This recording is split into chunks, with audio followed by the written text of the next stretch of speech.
All right, folks, before we go ahead and get into the content of this discussion, I want to give a shout out to The Far Side of Midnight. This is a podcast hosted by a good friend of mine by the name of Roderick Z.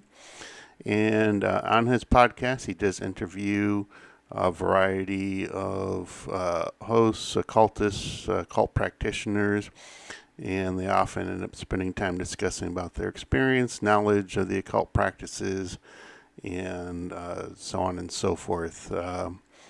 They do talk on a number of subjects, including necromancy, grave work, angels, demons, mythos magic, financial magic, UFOs, aliens, Luciferianism, and so much more.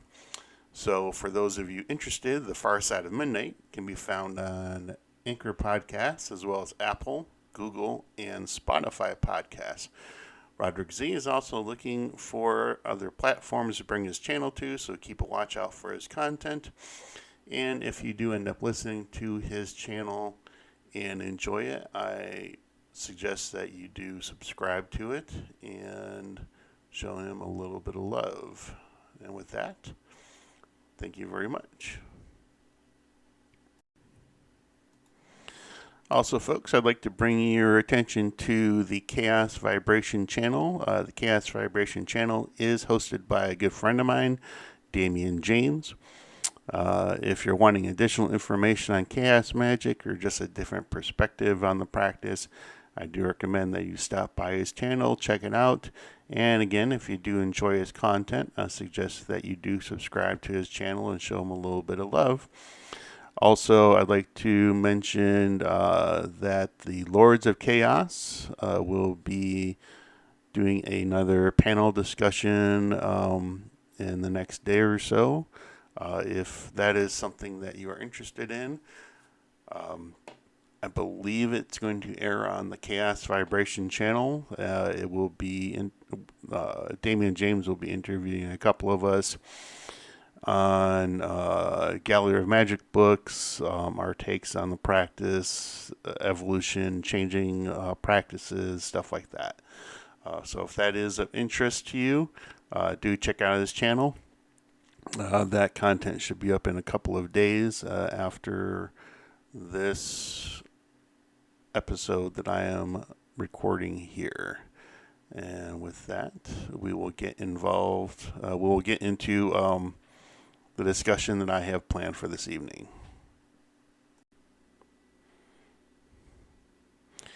All right, good morning, folks. This is Steve, aka Dreaming Crow, aka Ominous Dread Raven, and I'd like to welcome you back to my channel. I know it's been a couple of weeks since I put out my last video or voiceover. But this particular question had come to me from a subscriber on my channel, and they kind of wanted to know how to approach the Masterminding Ritual from a position of wealth, or from a position of, like, in other words, they're not lacking at the moment.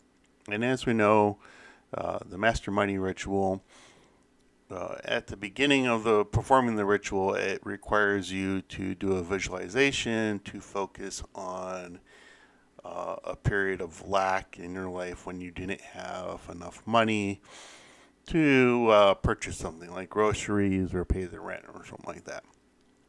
So specifically, we are going to be focusing here on performing financial and money magic by a standpoint of already being in a state of abundance and prosperity. Because let's face it, none of us really want to be forced to, look back on a situation that is, we're no longer really in or at anymore in our life. Okay. So, really quick, I'm going to, well, probably not really quick. most of you already know that when I do videos like this, they're usually not very short, because usually I'm trying to get a point across, and I say what I have to say, because Sometimes, even though I've probably repeated it in other videos a number of times, it has to be said because sometimes people just miss it or dismiss it entirely. They don't think that it's relevant to them at the time when it really is. So we're going to talk a little bit about money, mindset of money, and then we're going to get into the little hack or alteration that we're going to do in the Masterminding Ritual to fulfill what we're looking at here. So I'm going to kind of scroll through my notes here. So I just want to say that, this is a very good question, and, probably one that needs to be addressed at this point, because some people are probably wondering the same thing. But when one approaches performing the Masterminding Ritual in a state of abundance and prosperity and not a state of lack, it's because your life is probably pretty good at that point. You probably have a good career, good income. You're at that point of wealth accumulation. And as I said, you don't want to be really pulling up that imagery and those feelings of pain and lack when that really is no longer a state of mind. You've kind of moved beyond that. So first and foremost, when a person is lacking money, there probably isn't going to be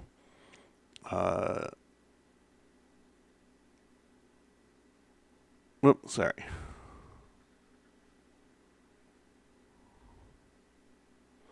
Oh yeah.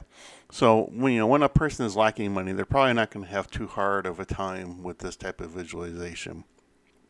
I've been there. Lots of people have been there. And every time we seem to make a little bit of headway, we always seem to have another bill or another situation or another expense, comes to our attention, and it just seems like a never-ending vicious cycle. Now, many of us have probably heard a phrase or a similar phrase to this, and that is, money is the root of all evil. A lot of people hear about this quote a lot. They say, oh, it's in the Bible, money is the root of all evil. And that is like one of the reasons why sometimes they push away money subconsciously. They don't realize that they're actually doing this because, they feel that, if they have too much money, that may make them an evil person. But that's not really what the actual phrase is. And I'm going to get into that. We're going to talk a little bit about a couple Bible verses, a little bit of history here, and as I said, we're going to jump into the little hack that we're going to talk about when performing this ritual from a state of wealth accumulation. Now, before we get into this hot button topic on money and finances, again, I always make it a point to tell my audience, if you have negative programming regarding money, then you need to do something about it. Remove that programming first, and once you've done that, you will start to see that money magic and financial magic does come easier for you. Some of us are probably doing stuff like that now. We're doing money magic now. We have the magical cash book and wealth magic, and we do the magic money ritual and stuff like that. And, sometimes it feels like we have a hit or miss on, rituals. And, but it's not like very consistent. We're not at that point in our life or in our career that we're actually accumulating money. I'm going to talk about that a little bit as well. Okay. So removing negative programming centered around money will be key for this in the future. Okay, and I have done a video on that. I'm going to end up doing like a little bit of a revamp on that in the next couple weeks. I have some time off coming up with the holidays. I plan on putting out some more videos during that time.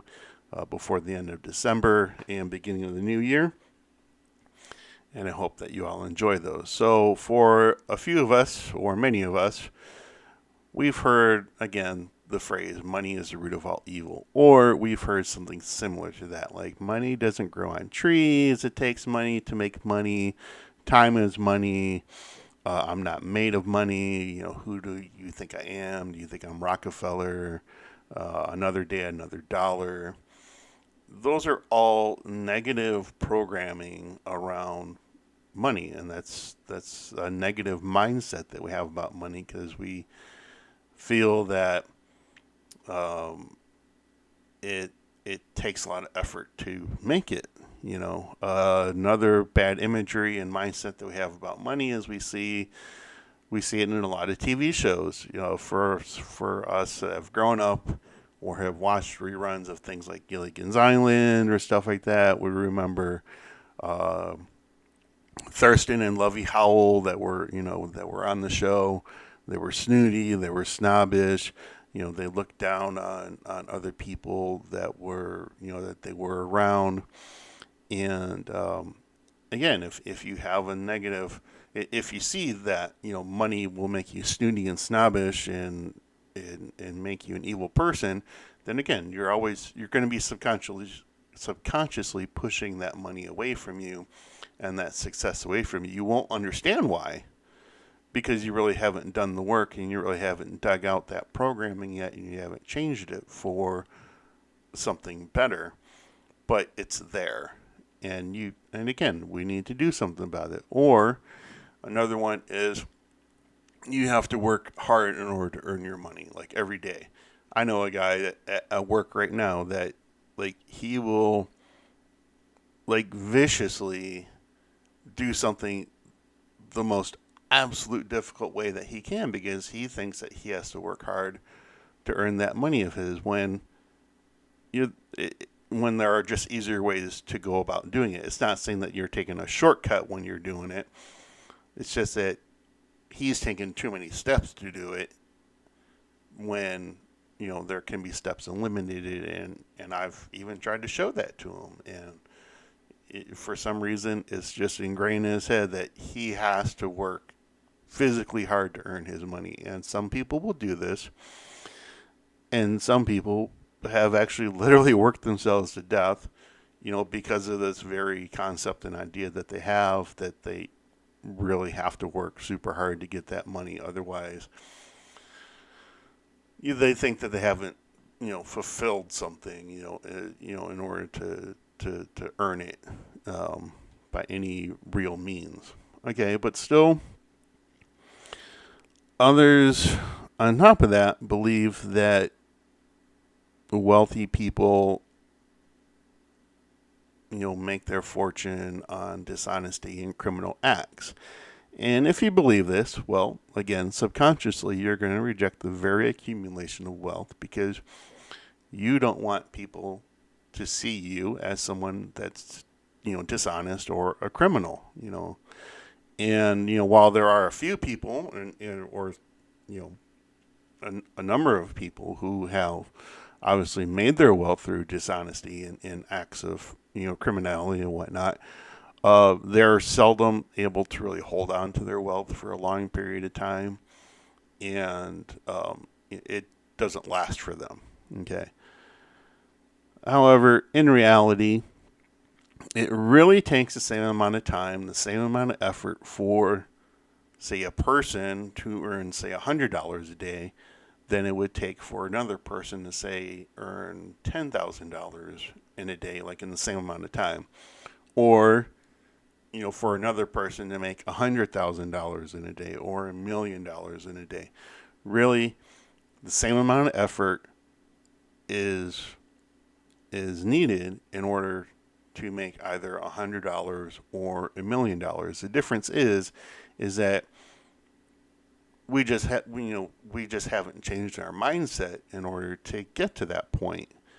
And again, it takes a lot of time and a lot of effort, but if that's what you want to get to, then it's going to be worth it in the end. So again, all these beliefs about money that we have are subconscious. They come from our parents, our teachers, our cultures, our friends, our family, our associates. Everybody that we have around us, that we have growing up around us, tell us all these ideas that they have about money that are not really true. Okay, but we accept it. Money in it and of itself is really a tool. The only value that money has is the value that we place upon it, is the value that we give it. Money is an invention. It's something that we have created as a society in order to exchange goods and services. But in and of itself, money really has no power other than the power that you allow it to have over you. And again, this is a subconscious thing. And if we're willing to give money that power, then it controls us in our lives. But again, we can change our relationship with money and take that control back and live a better life, one that comes from a life of abundance, prosperity, and wealth accumulation at that point. Okay. And a fun little fact here: the Crane Paper Company is actually the one company in the world that makes paper that makes a paper that money is printed on. And in fact, money is really not printed on paper at all. It's actually a type of cloth that consists of 75% cotton and 25% linen. But I just wanted to share that little fun fact with you in case you didn't know that. So we're going to go back to this Bible quote here. If you read the King James Version of the Bible in 1 Timothy chapter 6, verse 10, it says, "For the love of money is the root of all evil." Okay, now that's what the King James Version Bible says. However, if we look back in history, where did this actual idea come from as far as money being the root of all evil, or the love of money is the root of all evil? If we look back historically during the Reformation period, we see a gentleman by the name of Martin Luther, who was born November 10th, 1483 in Saxony, which is a part of Germany nowadays. And he died February 18th, 1546. Now, Martin Luther ended up becoming a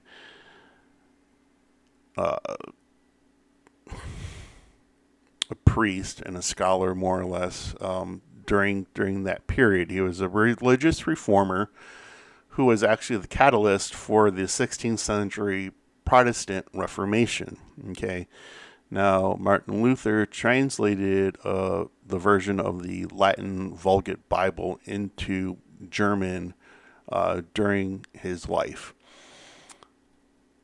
Now, where money is the root of all evil comes from is that literally this has a historical significance to the U.S. Constitution and a number of other events.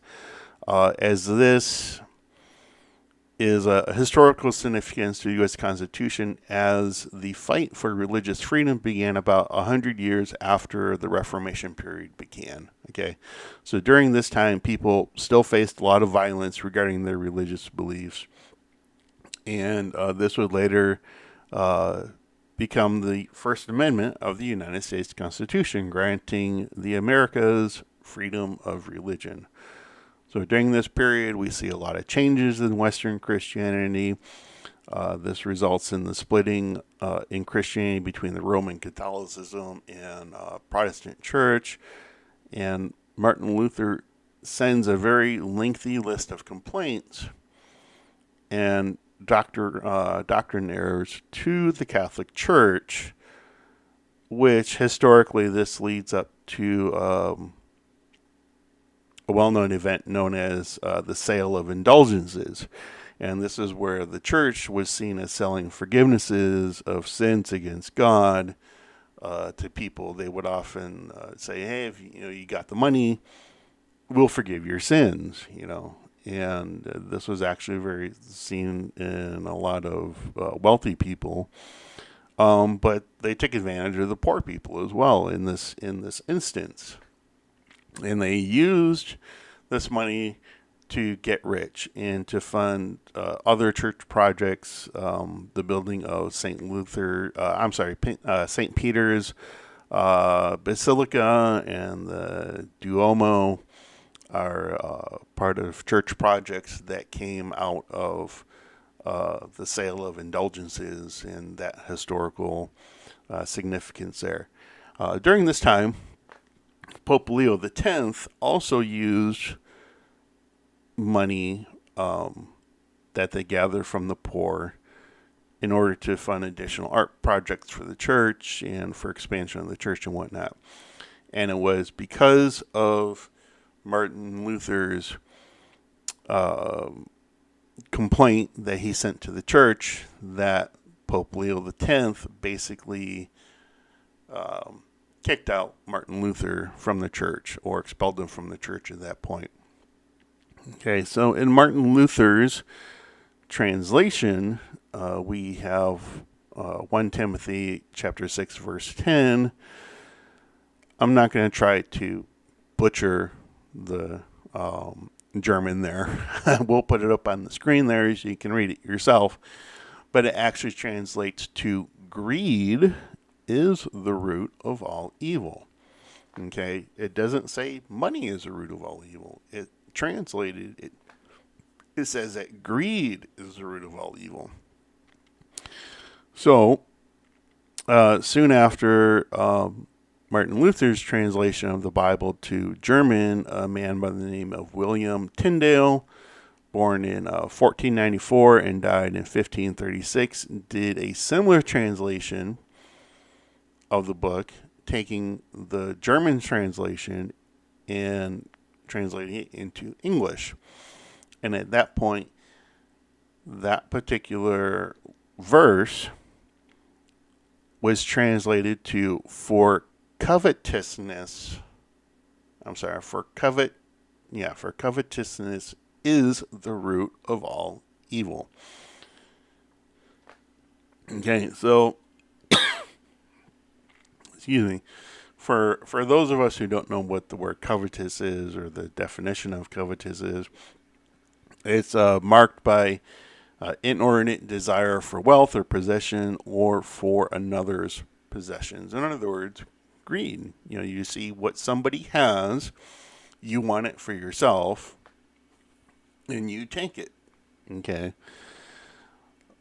So we can now start to see the reasoning behind the King James Version translation of that, rather than, excuse me, for the love of money is the root of all evil. They're actually referring that money, as the love of money, as in that of greed, is the root of all evil. So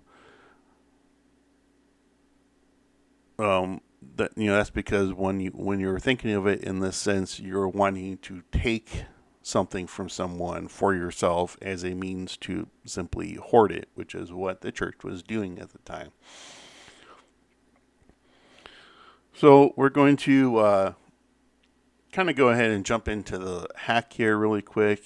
We're going to talk about the Masterminding Ritual, how performing it from a state of wealth accumulation is going to be a little bit different than from a state of lack. You're still performing it from a state of lack, and I will explain that to you in just a moment, but it's going to be a little bit different in the way that you're going to do it. So if you're one of those people who don't want to continue to do it from a state of lack because you don't have enough money or something like that, you're at that period of wealth accumulation.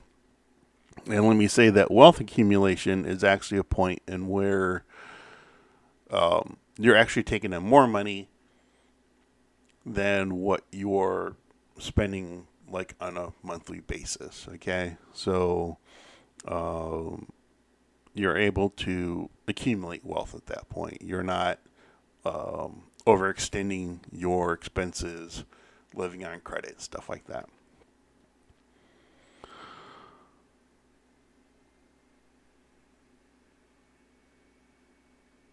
So again, as I just stated, when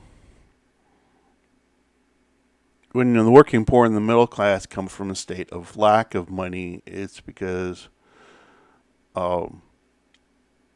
they feel like there's not enough to go around. Okay, whereas wealthy people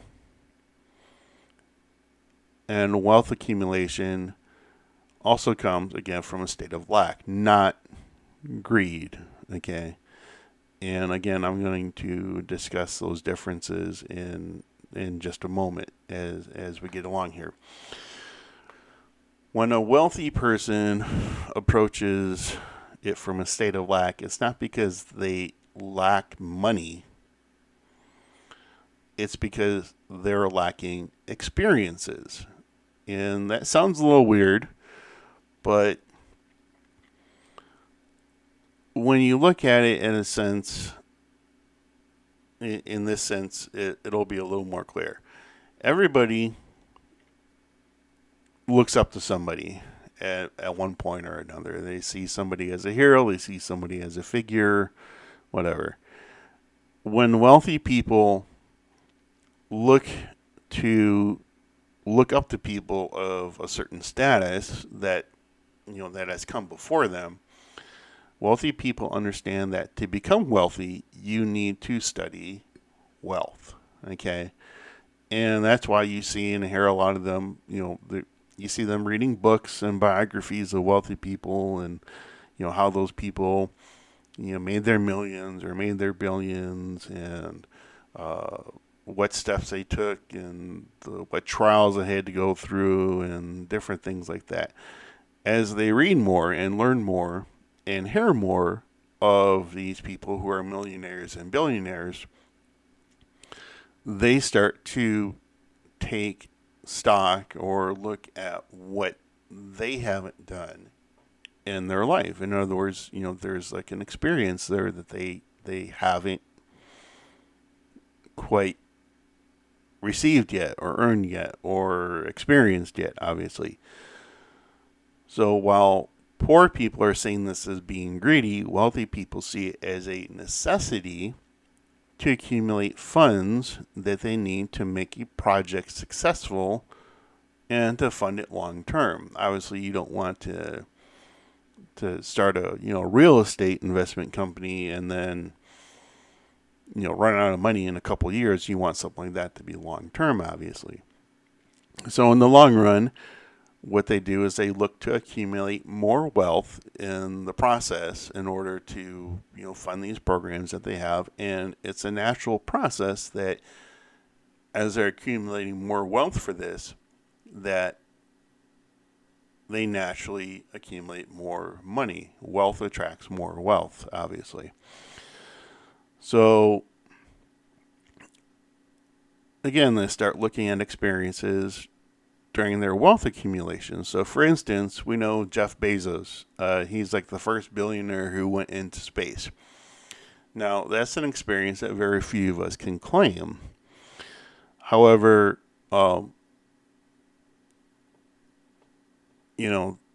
sooner or later, there's going to be another billionaire or maybe even a millionaire that says, hey, I want to go into space too. I want that experience. So as situations change, as it becomes more affordable and more accessible for other people, we'll start to see and hear more of these experiences happening. Now, that's just one example of something like that. Let's say you want an experience to climb Mount Everest.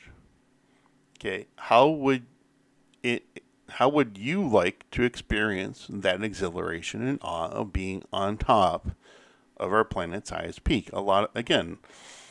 There's been plenty of people who have made that trek before. It takes several months for people to be able to do it. Not everybody can afford it. Not everybody can take the time off in order to do it either. But if you wanted that experience and you were in a state of wealth accumulation and you knew that you could take the time off to do it, and it's something that you wanted to experience, you wanted that feeling, would you want to do it? And what would it, can you imagine what it would feel like? You could probably obviously turn to documentaries and books. People have written about it, about that experience and whatnot. But it really doesn't do it justice by, like you want to experience it yourself.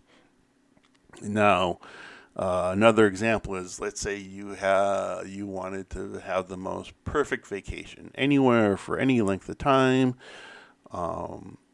You can do anything that you ever wanted to do while you were there. You can do it for however long you wanted to do it while you were there. What would it look like? How would you feel to be able to do, how would you feel for, being in that situation that you could take a month off to be wherever you wanted and, experience life in that feeling that a lot of people don't have, or, they can't experience. So suppose you wanted to, in that process, experience scuba diving with sharks in the Bahamas. Or swimming with dolphins in the Caribbean. Okay, you might start to see like the process here that I'm talking about.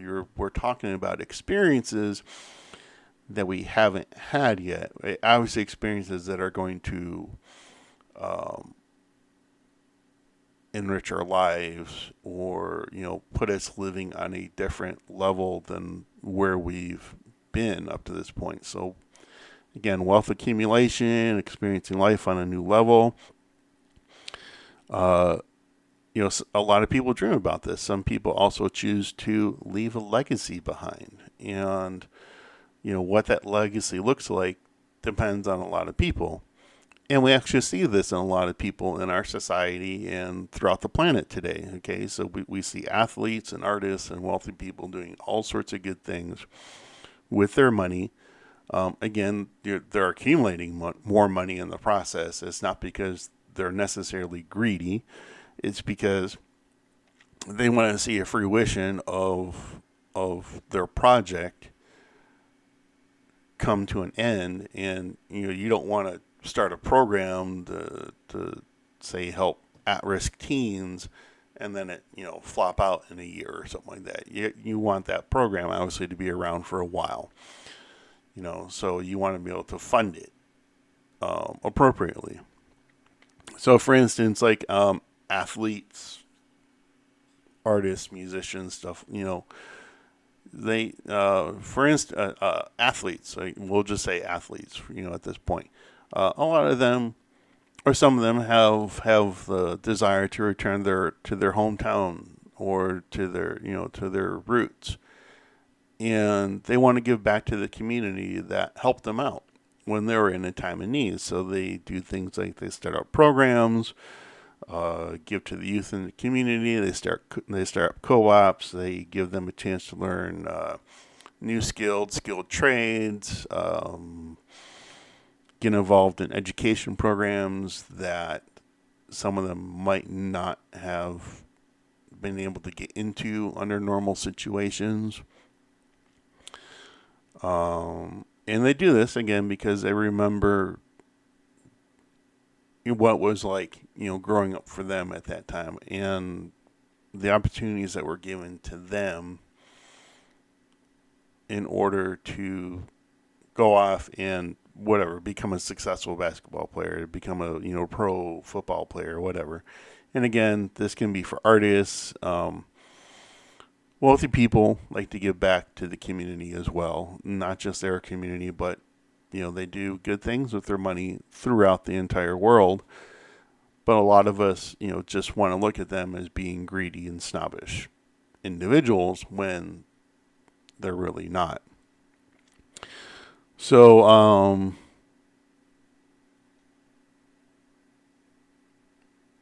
is that an experience that you want to do? Would you like to go back to your community that you grew up in and do something good for them that is a necessity. Maybe you want to, or maybe you want to start up a new restaurant, or you want to add your take to a new food movement that is growing in popularity. So you want to start a new restaurant chain. Maybe you want to become an organic purveyor for restaurants maybe in an area that other people haven't tapped into yet, which can put you in a very unique position for that. Maybe you want to become a silent partner or a backer for a restaurant, or you want to start give money for a up and coming tech company. There's a lot of ways that we can leave our legacy and our footprint on society and on our planet. And again, it's all coming from a state of wanting to experience that. Okay, so for the sake of doing the Masterminding Ritual,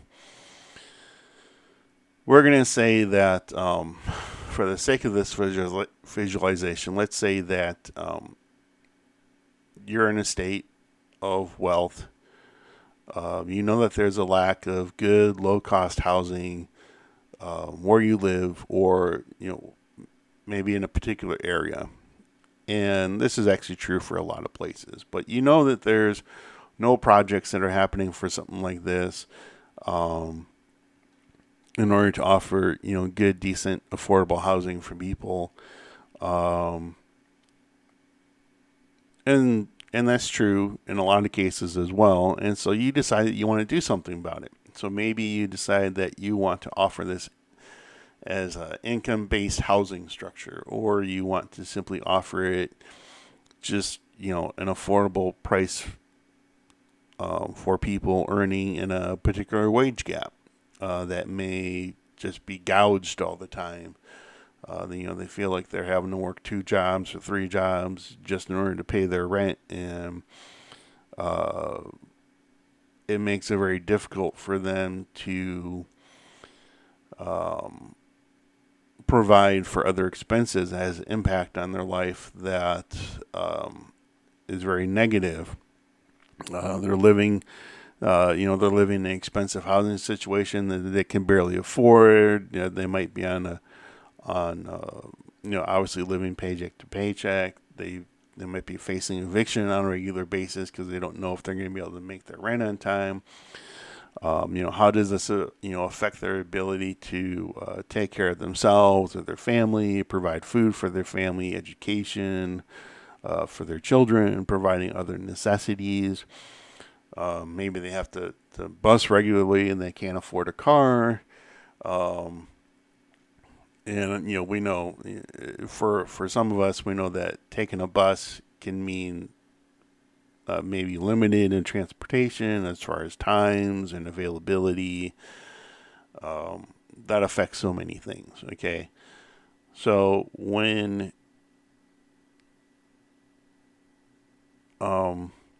what you do when you're doing this visualization is that you shift. You're going to see all that lack and all that need that needs to happen in that community through your housing project that you're going to start. And then from that lack, you're going to shift that visualization obviously to the end state. Okay, so this project is at a state of completion. Let's say all your units are rented out. People now have affordable housing. It's not gouging them every single month. They're at a state of that they can relax a little bit more. There's less stress in their life. There's less stress on the tenants. This provides them to have more money, so that they can do things that they could buy more food or better food for their family, more nutritious food.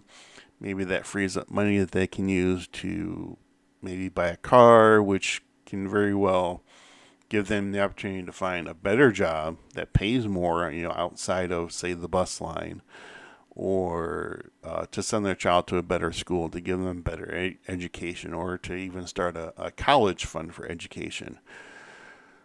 So when you're shifting that visualization from a lack of that community not having necessary resources to having it, you need to shift on how does that make you feel?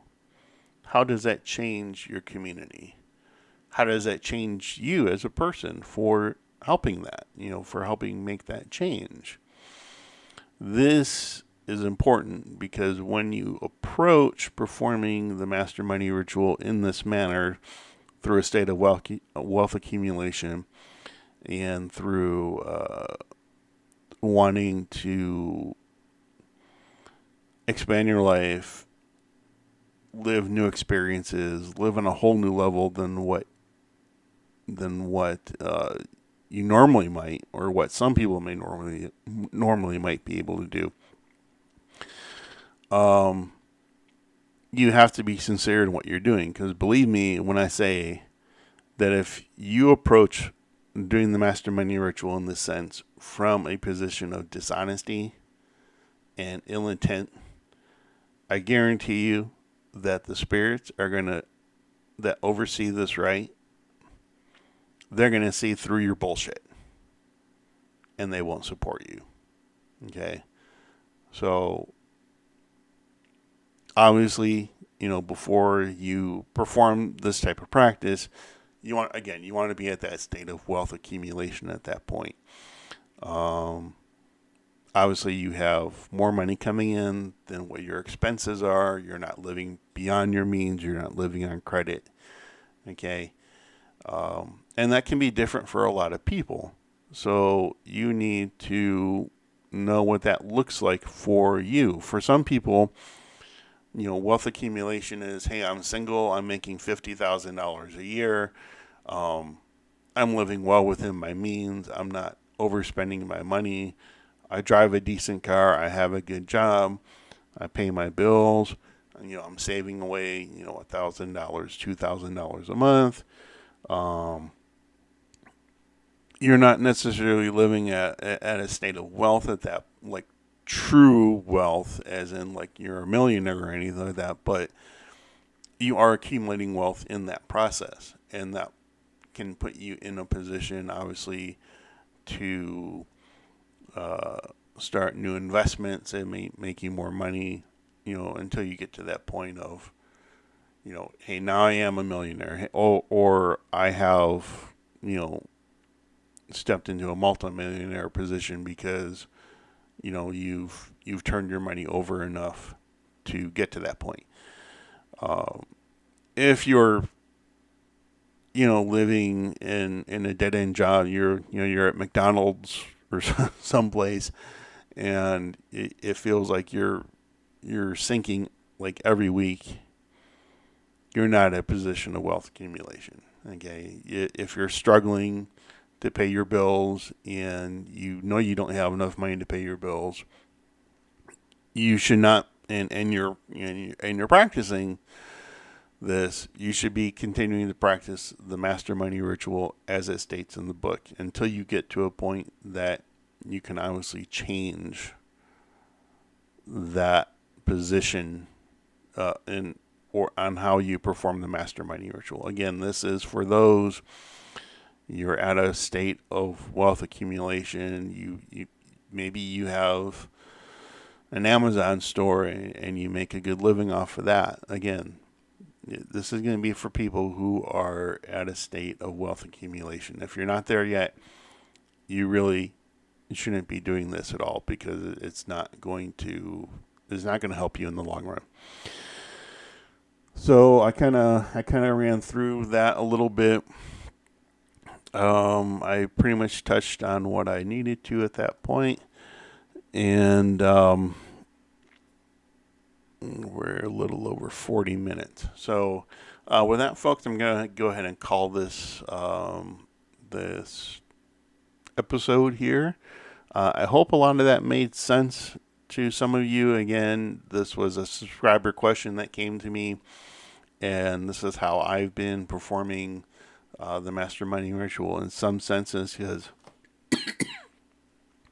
I'm kind of at that beginning point, where I'm looking at new experiences. I want to, change different things in my life, and it's been helping me up to this point. So, this is all part of experimenting and excuse me. It's all part of the process. Yes, you should learn the ritual and how it's portrayed in the book, obviously.